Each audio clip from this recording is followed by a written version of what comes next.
Hello, my name is Dr. Mukesh C. Chauhan.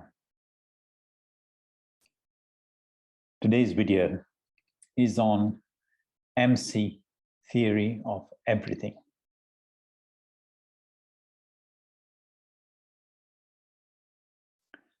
It is MC theory of everything and MC theory of everything practical. So the knowledge which I'm revealing is all practical first. I've seen it live, I've experienced it live in my life, and then I formulated a theory afterwards. In science, people tend to postulate, they make a theory or an hypothesis, then they test it, they validate it. If it's true, they'll accept it. If it doesn't hold true with the test, they reject it. Everything which I'm saying in my MC theory of everything is practical. It can be tested by any academics, any colleges, any scientists, anywhere. Is everything which I've seen practically. Now, scientists have tried for almost a century now, some of the pioneering work done by Einstein to formulate a theory of everything. And unfortunately, to date, they haven't fully succeeded yet. So the scientists' work to formulate a theory of everything has been based on mathematics. A lot of their maths, calculations, then calculus itself, which was invented by Newton, Sir Isaac Newton, in the 17th century, which has helped to propel their journey further to a point where they believe that the universe was designed in the language of mathematics.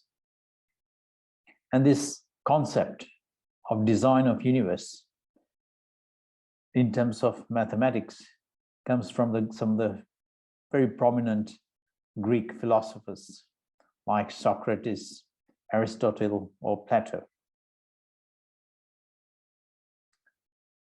So the modern era, last 100 years in particular,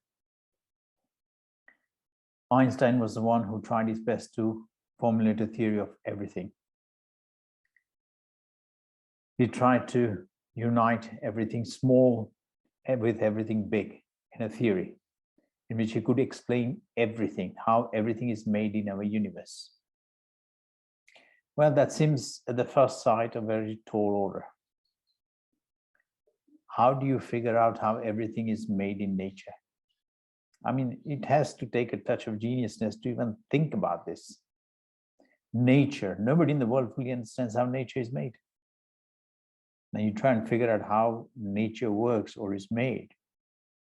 Something else altogether.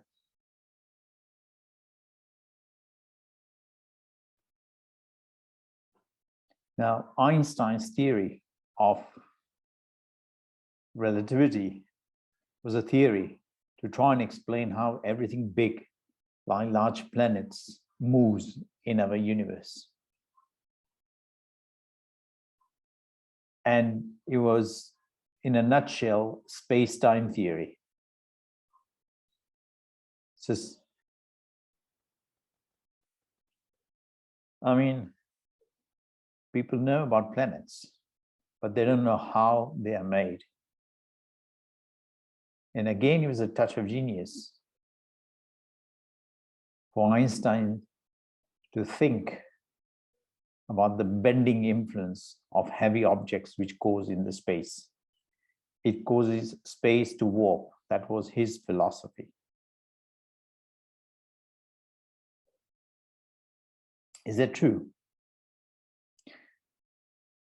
The second theory, which again Einstein was also instrumental in formulating that early on in its formulation, was quantum theory. Quantum theory is a theory of how everything small works. And the goal of Einstein was to unite everything small with everything big to formulate a single theory which could explain everything about how everything works in our universe.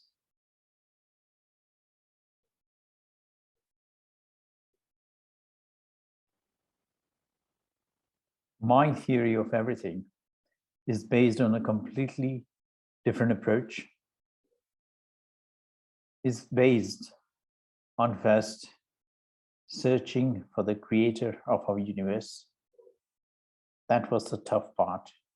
Do you remember, Einstein had firmly believed that there has to be a creator, an organizing influence is very powerful, the intelligent mind, which Max Planck had thought about, or Newton, who had mentioned about the intelligence behind the driving of the planets.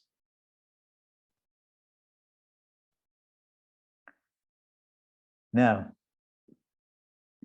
my approach was that there is a creator of nature, of order and organization. You can see that beautifully in nature. Nature is beautifully organized, and nature is rich. It is the mind which is poor. There is no poverty in nature. Look at the beauty of nature in silence. It is telling you something. Only if you're prepared to hear what it's saying. So my approach was to first find the creator of the universe. That is the mind of God. And that was the toughest part of my work. And he started from a totally different approach, which I've explained separately, how I went into a spiritual path from London. But that's outside of the remit of this present discussion. So after finding creator, the most important discovery I made was that of consciousness. Human beings are conscious beings. They have tremendous energy and they have tremendous quantum power within themselves. The only thing is they are not aware of it. And it's this discovery of consciousness, which is made up of quantum code, which is the complete description of consciousness, which shed more light into more discoveries I made. It is because of this structure of quantum code, which was made by Creator, that I came to understand the practical and the theoretical aspects of how everything small and everything large is made in our universe.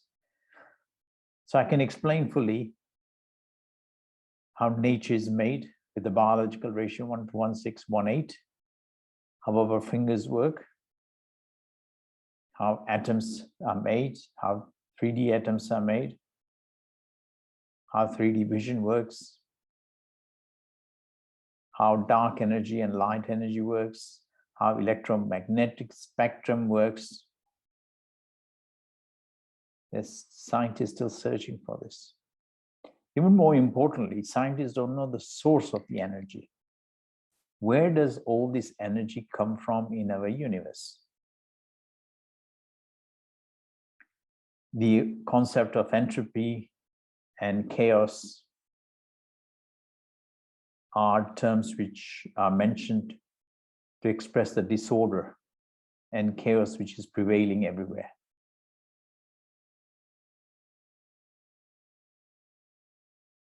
The energy, which is the sum bonum of everything in life, without which you can't do anything.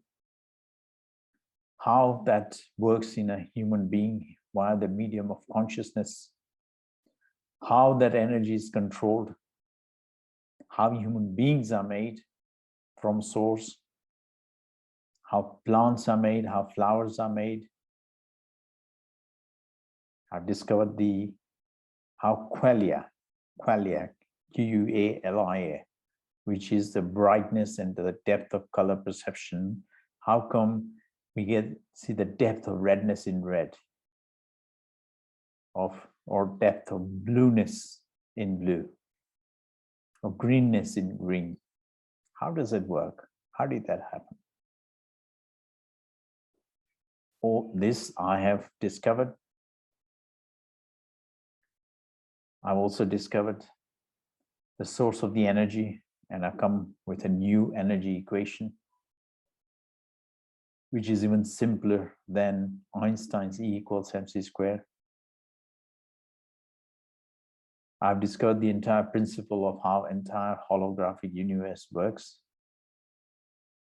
and how human beings are holograms made of consciousness, how death takes place, the structure of organization after death, the rebirth, how many lives human beings has, the value of time dilation.